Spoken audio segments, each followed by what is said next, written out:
today, many fluent English speakers, they said and they agree that the fact they speak English, they are able to teach.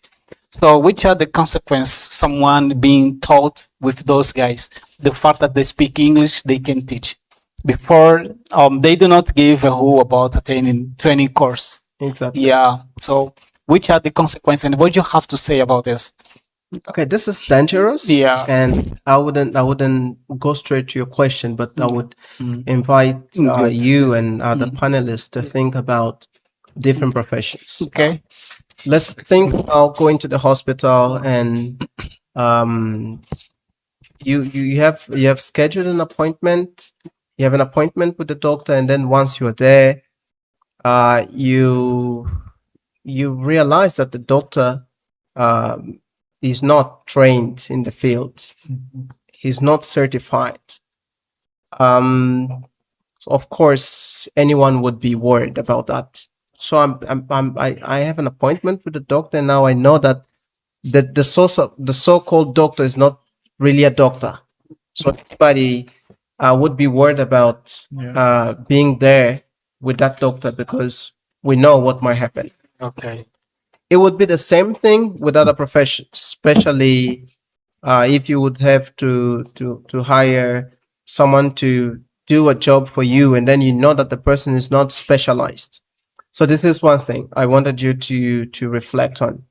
But the other thing is, many of us have heard of hospitals that perform surgeries and other actions.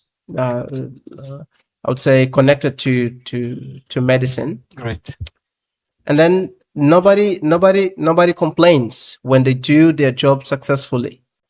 But when something goes wrong and they are investigated, they come to the conclusion that that doctor wasn't certified, regardless of the many good results he has had before.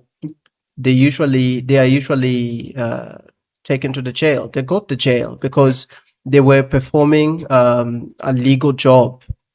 Nobody looks at 100 patients he has provided support, the treatment. So nobody looks at that. Nobody, even if his previous patients would come and say, he's a very good doctor, I had a cancer, and then once I went to several hospitals, I went to Brenda, Maria Pien, I had no solution, but my solution was with him. Still, the legal aspect will undervalue that aspect, those testimonials, and we'll look at, like, before you perform this profession, you should be qualified and certified. Right. It happens. And my question is, okay, I wasn't supposed to be asking the question, but my question is, why do we look at teaching as being, one more thing? Yeah. Everybody can teach. Can teach. Like, everybody can enter a classroom and start teaching. Okay. So this is very dangerous. I go back to my initial statement. This is very dangerous when